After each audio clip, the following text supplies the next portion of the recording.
Hello everyone, তো নমস্কার সবাইকে। তো আজকে আমরা ক্লজটা স্টার্ট করতে চলেছি। ওকে, আমরা কিন্তু আমরা কিন্তু কমপ্লিট করে ফেলেছিলাম আমরা ফ্রেজটা, ঠিক আছে। আজকে থেকে আমরা ক্লজটাকে স্টার্ট করব। ক্লজের ফার্স্ট পার্ট যা হচ্ছে আমাদের নাউন ক্লজ, ঠিক আছে। নাউন ক্লজটাকে আমরা স্টার্ট করব, ঠিক আছে। সো তোমার কাছে যদি এখানে কোনো টপিক যদি তুমি না বুঝতে পারো, তাহলে তুমি আমার সাথে ডিরেক্টলি কথা বলতে পারো। কিভাবে? ডেসক্রিপশন বক্সে তুমি দেখো, আমি তোমাদেরকে একটা গুগল ফর্মের লিংক দিয়েছি। ওই লিংকে ক্লিক করার পর তুমি গুগল ফর্মটা ফিল করো। তারপর আমি তোমাদের সাথে উইদিন 24 আওয়ার্স তোমাদের সাথে আমি কন্ট্যাক্ট করব আর তোমাদের ডাউট সলভ করব, ঠিক আছে। সো তাড়াতাড়ি ওই লিংকটা ইউজ করবে আর আমার সাথে কথা বলার চান্স পাবে। সো আজকে আমরা স্টার্ট করতে চলেছি নাউন ক্লজ, ঠিক আছে।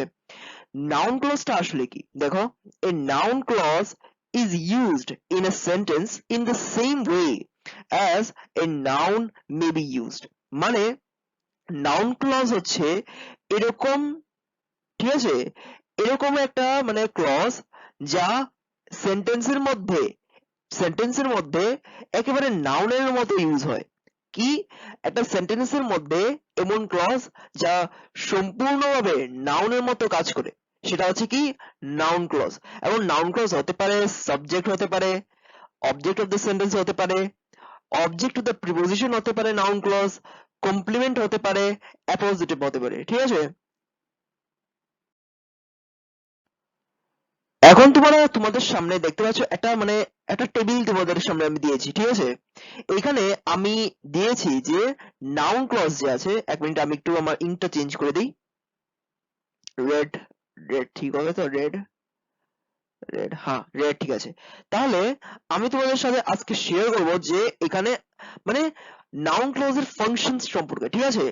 নাউন ক্লজ সাবজেক্ট হয়ে কিভাবে ইউজ হবে, অবজেক্ট হয়ে কিভাবে ইউজ হবে, অবজেক্ট টু দ্য প্রিপোজিশন হয়ে হবে কি, কমপ্লিমেন্ট, অ্যাপোজিটিভ, সব তোমাদের সাথে ডিসকাস করব। ওকে, দেখো ফার্স্টে আমরা দেখছি যে নাউন ক্লজ যদি সাবজেক্ট হয়, ঠিক আছে, নাউন ক্লজটা যদি সাবজেক্ট হয় তাহলে কিভাবে ইউজ হবে দেখো। What he said is true, যা সে বলেছিল তা হচ্ছে সত্যি, ঠিক আছে। এখানে সাবজেক্ট কোনটা বলো তো? এটা হচ্ছে হু, হোয়াট হি সেইড, এটা হচ্ছে কি সাবজেক্ট। এটা আবার কি, এটা হচ্ছে আবার আমাদের ক্লজ। কি ক্লজ? আমাদের নাউন ক্লজ, ঠিক আছে। এটা হচ্ছে আমাদের নাউন ক্লজ। ওকে, আরেকটা এক্সাম্পল দেখো, that he is honest is known to আস, এটা কোন ভয়েসে আছে তোমরা কি একটু বলতে পারো?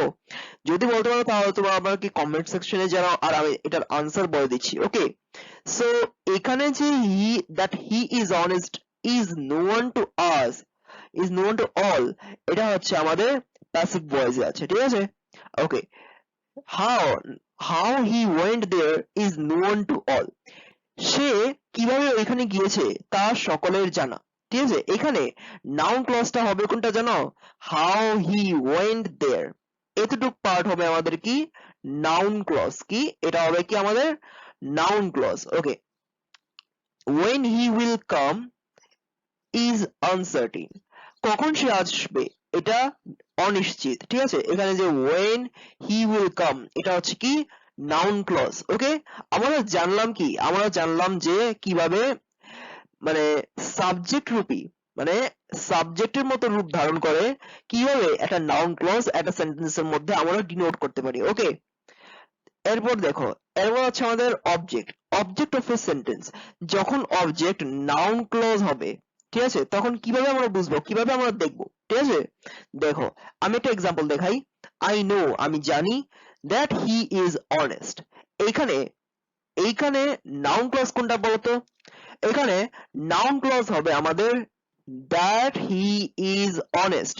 এই সবটা এই সবটা হচ্ছে কি, এই সবটা হচ্ছে আমাদের noun clause which is used as a object, as an object in a sentence। ওকে, এখন দেখো অবজেক্ট টু প্রিপোজিশন, মানে প্রিপোজিশনের পরে কি বসেছে? অবজেক্ট বসেছে। কিভাবে? দেখো, it depends on, এটা ডিপেন্ড করে হাউ হি বিহেভস, এটা ডিপেন্ড করে সে কিভাবে ব্যবহার করে। এখানে নাউন ক্লজ কোনটা বলতো? নাউন ক্লজ হবে এখানে হাউ হি বিহেভস। ওকে, এখন এটা কার পরে বসেছে দেখো, অন। অন কি? অন হচ্ছে একটা প্রিপোজিশন, ঠিক আছে, এইভাবে হলে এটা হবে অবজেক্ট টু দা প্রিপোজিশন। ঠিক আছে, এখন দেখো I know nothing, I know nothing, আমি কিছুই জানি না। ঠিক আছে, অফ, অফটা কি প্রিপোজিশন। এরপরে দেখো হোয়াট হি উইল ডু, এখানে যে হোয়াট হি উইল ডু আছে না, এই হোয়াট হি উইল ডু হবে আমাদের নাউন ক্লজ। ওকে, নেক্সট দেখে নাও, নেক্সট হলো কমপ্লিমেন্ট। ঠিক আছে, এখন কমপ্লিমেন্ট মানে কি, অবজেক্ট যখন মানে অবজেক্টের একটা কম্পারেটিভ ফর্ম হচ্ছে আমাদের কমপ্লিমেন্ট, মানে এখানে এটা অনেকটা অ্যাডজেক্টিভ মতো কাজ করে। ঠিক আছে, এখন দেখো কমপ্লিমেন্টটা যে কমপ্লিমেন্ট হবে কি, দিস ইজ, হ্যাঁ এটা হচ্ছে হোয়াট উই এক্সপেক্টেড, যা আমরা এক্সপেক্টেড করেছিলাম, আমরা এক্সপেক্ট করেছিলাম। ঠিক আছে, এখানে কমপ্লিমেন্টটা কোনটা, what he, what we expected. ঠিক আছে, আর এটা কি, এটা হচ্ছে noun clause which is used as a complement in a sentence. Okay, এরপরে দেখো অ্যাপোজিটিভ। এখন তোমাদের মনে প্রশ্ন জাগতে পারে অ্যাপোজিটিভ মানে কি। অ্যাপোজিটিভ মানে হচ্ছে কোন নাউনের বা ইটের অ্যাপোজিশন হিসেবে। ঠিক আছে, মানে এখানে ইটের ভূমিকা থাকবে বা ইট ইনভিজিবল থাকবে, কিন্তু তোমাদের এটা এফেক্ট বোঝা যাবে, বুঝতে পারোনি। দেখো এখানে দেখো, আর ইনকুই, হ্যাঁ আচ্ছা, এদিকে দেখো our hope that he will come back. ঠিক আছে, our hope that he will come back. ঠিক আছে, প্রুভড ফলস। এইখানে এইখানে এখানে আমাদের কোনটা নাউন ক্লজ বলতে পারো কি, এখানে আমাদের নাউন ক্লজটা হবে that he will come back. ঠিক আছে, এখানে যে that he will come back, এটা হবে কি আমাদের noun clause which is used as an appositive in the sentence. Okay, আরেকটা एग्जांपल দেখে নাও, it is true। ঠিক আছে, এটা কি, এটা হচ্ছে সত্য, that he has come। ঠিক আছে, এইখানে এইখানে নাউন ক্লজ কোনটা বলো তো, নাউন ক্লজ হলো that he has come। that he has come টা হচ্ছে কি, that he has come টা হচ্ছে এখানে noun clause, okay, which is used as an apposition or appositive in a sentence. Okay,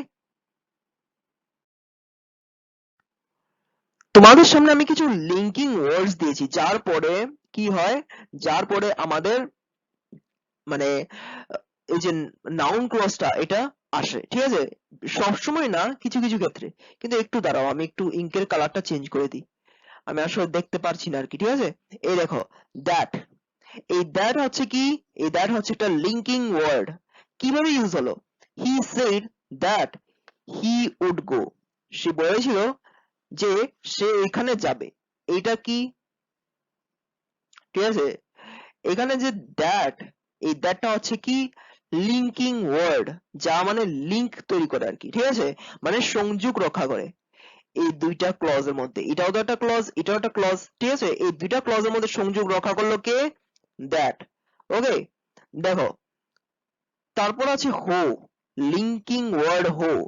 ঠিক আছে, আই নো, আমি জানি, হো হি ইজ, এখানে এখান থেকে হচ্ছে এটা কি নাউন ক্লজ, এটাও তো একটা ক্লজ, তাই না, আই নো তো একটা ক্লজ। ঠিক আছে, আই নো একটা ক্লজ, আর হো হি ইজ আরেকটা ক্লজ। যদি এখানে হোটা না হতো তাহলে কিন্তু হি ইজটা কিন্তু হতো না কিন্তু ক্লজ। ঠিক আছে, সো মানে এটা লিংক তোমাদের মানে রিলেশন তৈরি করে। ঠিক আছে, হি ইজটাও কিন্তু ক্লজ, কিন্তু রিলেশন তৈরি করলো কে, হো, লিঙ্কড করলো কে, হো, সো এটা হলো লিঙ্কিং ওয়ার্ড। ওকে, আরেকটা দেখো হোজ, যার। ঠিক আছে, ডু ইউ নো, তুমি কি জানো, হুজ বুক ইট ইজ, কার বই এটা। এখানে লিঙ্কিং ওয়ার্ড কোনটা, লিঙ্কিং ওয়ার্ড হচ্ছে হোজ। এখানে নাউন ক্লজ কোনটা, হোজ থেকে শুরু করে এখানে ইট ইজ অব্দি। ঠিক আছে, এই সবটা হচ্ছে কি নাউন ক্লজ। পরেরটা দেখো হোম, আই ক্যান গেস, আমি গেস করতে পারি, whom you want to see, যাকে তুমি দেখতে চাও। ঠিক আছে, এখানে whom you want to see, মন দিয়ে দেখো, হোম হচ্ছে কি লিঙ্কার, মানে লিংক করছে ঠিক আছে। যদি এখানে লিংক না হতো তাহলে যে এই পার্টটা ইউ ওয়ান্ট টু সি, এই ওয়ান্ট টু সি টা আই ক্যান গেস ক্লজ এর সাথে কোনো ভাবেই লিংকড হতে পারতো না, মানে রিলেট হতে পারতো না ঠিক আছে। এখন দেখো ওয়াট দিয়ে কি হবে, ওয়াট একটা লিঙ্কিং ওয়ার্ড, কিভাবে ইউজ হলো দেখো, নো ওয়ান নোজ, কেউই জানে না, হোয়াট কজড দ্য অ্যাক্সিডেন্ট, কি কারণ ছিল এই অ্যাক্সিডেন্টের পিছনে, এটা কেউই জানে না ঠিক আছে। যেমন তোমরা রিসেন্টলি বুঝতে পেরেছো যে সিদ্ধু মৌসুওয়ালার যে ডেথ কেসটা হলো, এটা কিভাবে হলো, কেন হলো, কি কারণ ছিল ওই মার্ডারার্স দের যারা সিদ্ধু মৌসুওয়ালাকে হত্যা করেছে ঠিক আছে। খুবই মানে দুঃখজনক সংবাদ এটা। সো আমরা খুবই মানে আমরাও পালন করেছি নীরবতা ঠিক আছে। সো এখানে রিলেট করার মতো যে এটা ওয়ার্ডটা, এই ওয়ার্ডের কারণে কিন্তু কজ দ্য অ্যাক্সিডেন্ট, এই কজ দ্য অ্যাক্সিডেন্টটা কার সাথে লিঙ্কড হতে পেরেছে, নো ওয়ান নোজ এর সাথে লিঙ্কড হতে পেরেছে, বুঝতে পেরেছো তো। এখন দেখো হুইচ, হুইচ হচ্ছে কি লিঙ্কিং ওয়ার্ড, এখন কিভাবে ইউজ হলো, ক্যান ইউ টেল, তুমি কি বলতে পারো which one is রামস, কোনটা রামের। এখন যদি তুমি whichটা না ইউজ করো, সাপোজ তুমি এখানে whichটা ইউজ করলে না, তাহলে কিন্তু one is রামস এটার কিন্তু কখনোই কোনোভাবেই এটা ক্যান ইউ টেল এর সাথে লিঙ্কড হতে পারবে না ঠিক আছে। ওকে, আরেকটা দেখো where, কোথায়, কিভাবে ইউজ হলো দেখো, I do not know, আমি জানি না, where he was born, সে কোথায় জন্মগ্রহণ করেছে।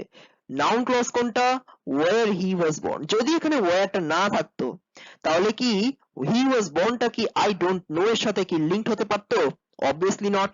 ওকে, আরেকটা দেখো when, কখন, এক্সাম্পল দেখাচ্ছি, when দিয়ে দেখো I know, আমি জানি, when he will come, কখন সে আসবে, আমি জানি সে কখন আসবে। এখন দেখো এখানে নাউন ক্লজ কোনটা, when he will come, যদি এখানে when টা না হতো, সাপোজ এখানে when টা হলো না ঠিক আছে, তাহলে কি he will come টা কি I know এর সাথে রিলেট হতে পারতো, obviously না। বুঝতে পেরেছো তো। ওকে, না বুঝতে পারলে গুগল ফর্ম আছে, তোমরা ফিল আপ করে দাও, আর আমি তোমাদেরকে মানে পার্সোনাল টিপস দেবো কিভাবে বুঝবে, অ্যাবসলিউটলি ফ্রি। ওকে, দেখো হাউ কিভাবে হলো, দেখো I can tell how he stole your watch, আমি বলতে পারি যে সে কিভাবে তোমার ঘড়িটাকে চুরি করেছে। এখন দেখো নাউন ক্লজ কোনটা, how he stole your watch, কিভাবে সে তোমার ঘড়িটা চুরি করেছে ঠিক আছে। এখন যদি এদিকে হাওটা না হতো, সাপোজ এখানে হাও হয়নি, তাহলে কি হি স্টোল ইউর ওয়াচটা কি আই ক্যান টেল এর সাথে রিলেট হতে পারতো, অবভিয়াসলি না। ওকে, দেখো ওয়াই, কেন, ঠিক আছে, could you explain why he did this, তুমি কি এটা এক্সপ্লেন করতে পারো যে সে এটা কেন করেছিল ঠিক আছে। এখন দেখো এখানে নাউন ক্লজ কোনটা, why he did this, যদি এখানে why না থাকতো তাহলে কি he did this টা কি could you explain এর সাথে রিলেটেড হতে পারতো, obviously না। ওকে, whatever, ঠিক আছে, whatever টা কি একটা লিঙ্কিং ওয়ার্ড, দেখো I earn whatever I can, আমি রোজগার করি যাই পারি আমি ঠিক আছে। এখন এই যে যাই যে কথাটা, এই যে whatever, এই whatever থেকে শুরু করে I can, এটা সবটা হচ্ছে কি ক্লজ। যদি এখানে whatever না হতো তাহলে কি I can আর I earn কি রিলেটেড হতে পারতো, obviously না। ওকে, দেখো if or whether, এখন if আর whether কিন্তু সেম ঠিক আছে।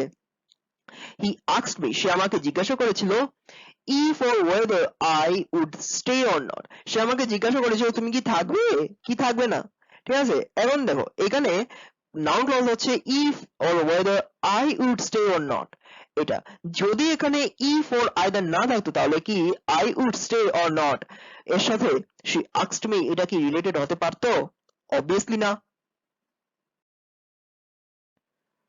আরো কিছু ওয়ার্ডস এর স্যাম্পলস দেখে নাও যা তোমাদেরকে বুঝতে খুবই সাহায্য করবে ঠিক আছে। দেখো ফার্স্টটা দেখো, you have solved the problem, তুমি এই প্রবলেমটাকে সলভ করেছো, no one knows the method, ঠিক আছে, কেউই জানে না এই পদ্ধতিটা যার সাহায্যে তুমি এটা সলভ করেছো। সেম ভাবে আমি যদি এই দুটো সেন্টেন্সের কম্বাইন ফর্ম তৈরি করি তাহলে হবে কি no one knows, কেউই জানে না how you solved the problem।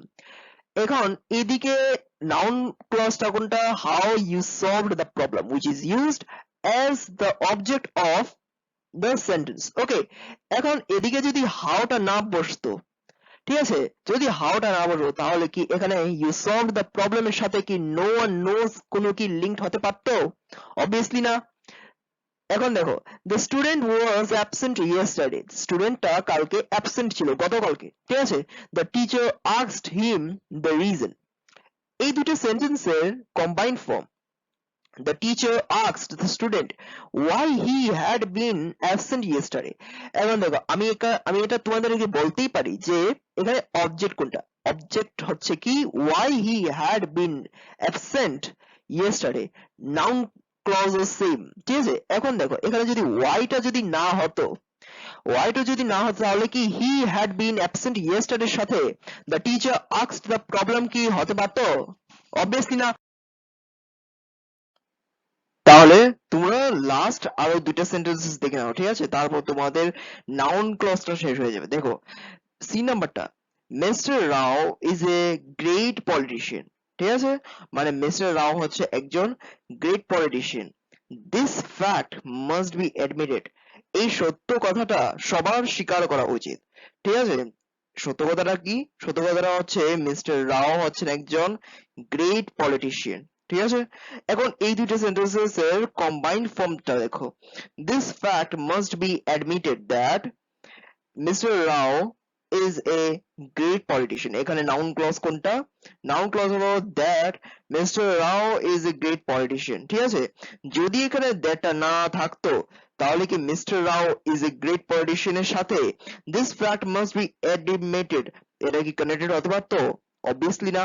Last sentence, he passed the final exam, full stop, he told me this। এই দুটো সেন্টেন্সেস এর কম্বাইন্ড ফর্মটা হলো he told me that he passed the final examination, ঠিক আছে, সে আমাকে বলেছিল যে সে ফাইনাল এক্সামটা পাস করেছে। এখানে that থেকে শুরু করে এক্সামিনেশন পর্যন্ত এটা হচ্ছে কি নাউন ক্লজ। যদি এখানে that না থাকতো তাহলে হতো কি he passed the final examination এর সাথে he told me connected? Obviously না। সো এতটুকুই ছিল আজকে আমাদের এই সেশন। নেক্সট ভিডিওতে আমরা আরো ক্লজের সম্পর্কে আলোচনা করব। কোনো ডাউট থাকলে তুমি আমাকে গুগল ফর্মে ফর্ম ফিল আপ করে আমার সাথে পার্সোনালি কথা বলতে পারো, আমি তখন তোমাদের ডাউট সলভ করবো। Okay, so stay tune, keep learning, thank you very much.